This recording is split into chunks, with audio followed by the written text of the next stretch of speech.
இப்போ வந்து நம்ம எடுத்துக்காட்டு 2.23 பார்க்க போகிறோம். அதில் என்ன கொடுத்துருக்காங்கன்னா, பின்வரும் தொடர் வரிசைகள் கூட்டுத்தொடர் வரிசையா இல்லையா என சோதிக்க அப்படின்னு கொடுத்துருக்காங்க.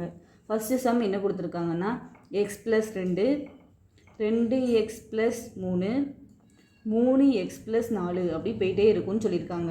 இப்போ வந்து இது கூட்டுத்தொடர் வரிசையாக இருக்கணும்னா என்ன அர்த்தம்னா, இப்போ வந்து இதில் இருக்கிற உறுப்பு எல்லாத்தையும் நம்ம எப்படி சொல்லுவோம்னா, ஃபஸ்ட் இதை வந்து T1ன்னு சொல்லுவோம், ரெண்டாவது T2ன்னு எடுத்துக்கிடுவோம், மூணாவது T3 அப்படி வரதை பொறுத்து அப்படி நம்ம T அந்த மாதிரி டினோட் பண்ணி தான் கூட்டுத்தொடர் வரிசையில் எடுத்துக்கிடுவோம். இப்போ வந்து அது வந்து கூட்டுத்தொடர் வரிசையாக இருக்கணும்னா என்ன பண்ணணும்னா, இந்த ரெண்டாவது உறுப்பில் இருந்து மொதல் உறுப்பை கழித்து வர ஆன்சரும் மூணாவது உறுப்புலேருந்து ரெண்டாவது உறுப்பை கழித்து வர ஆன்சரும் ஈக்குவலாக இருந்துச்சுன்னா வந்து இது கூட்டுத்தொடர் வரிசையில் அமையும் அப்படின்னு நம்ம சொல்லுவோம். அதாவது இப்போ நம்ம சம் செய்ய போகிறோம். இதை வந்து நம்ம T1ன்னு எடுத்துக்கிறோம், இதை T2ன்னு எடுத்துக்கிறோம், இதை T3ன்னு எடுத்துக்கிறோம். இப்போ வந்து T2லேருந்து T1 கழிக்கும். அப்போ வந்து T2 என்னது 2x + 3 அதிலிருந்து வந்து நம்ம T1 கழிக்கும். T1 என்னது x + 2 அப்போ கழிச்சா நமக்கு என்ன வருதுன்னு பார்க்கும்.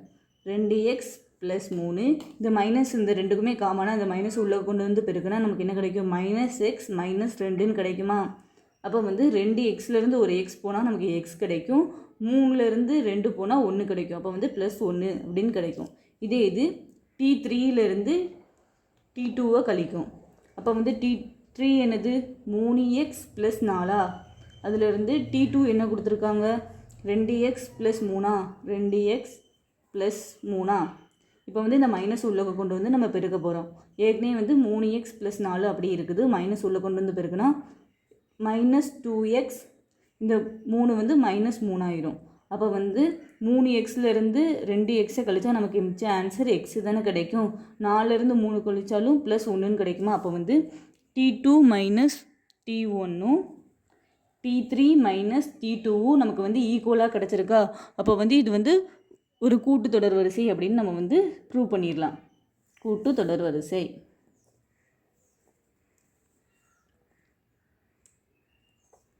இப்போ வந்து நம்ம ரெண்டாவது சம் பார்க்க போகிறோம். அப்போ வந்து ரெண்டாவது சம்மில் என்ன கொடுத்துருக்காங்கன்னா, 2 4 8 16 அப்படி போகிற வரிசையை கொடுத்துருக்காங்க. இது வந்து நம்ம இப்போ கூட்டுத்தொடர் வரிசையான்னு சொல்ல போகிறோம். அப்போ இதுக்கும் அதே ரூல் தான். ஃபஸ்ட் இது இருக்கிறத வந்து நம்ம T1 எடுத்துக்கிறோம், ரெண்டாவது T2, மூணாவது T3, நாலாவது T4 அந்த மாதிரி எடுத்துக்கிடுவோம். இப்போ வந்து ரெண்டாவது உறுப்பு அதாவது T2லேருந்து T1 கழித்து வர்ற ஆன்சரும் T3லேருந்து T2 கழித்து வர்ற ஆன்சரும் ஈக்குவலாக இருக்குன்னு தான் நம்ம பார்க்க போகிறோம். இப்போ வந்து T2 என்னது 4லேருந்து T1 என்னது 2 கழிச்சா நமக்கு வந்து ஆன்சர் 2 கிடைக்குமா. 4லேருந்து 2 கழிச்சா 2 தானே. அடுத்தது வந்து T3லேருந்து T2 கழிப்போம்.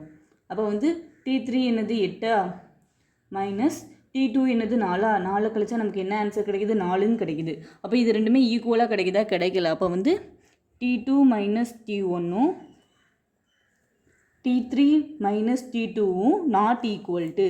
அப்போ வந்து இது ஒரு கூட்டுத்தொடர் வரிசை இல்லை அப்படின்னு நம்ம எழுதிடுவோம். கூட்டுத்தொடர் வரிசை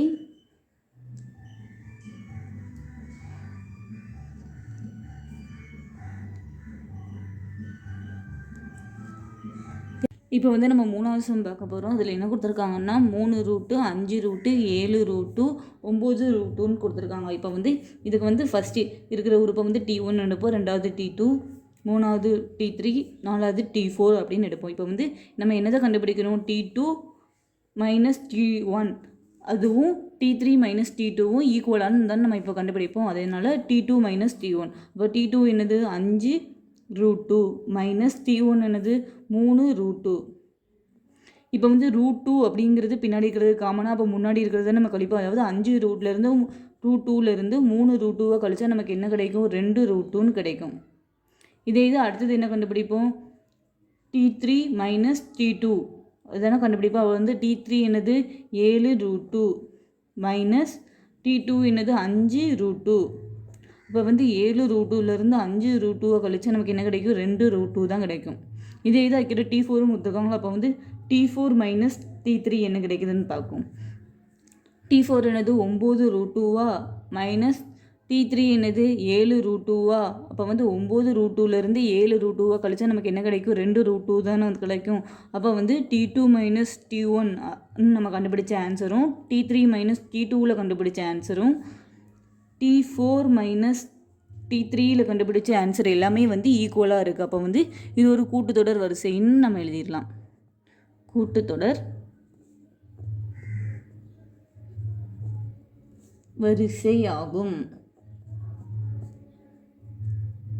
அதோட இந்த சம் அவ்வளோதான்.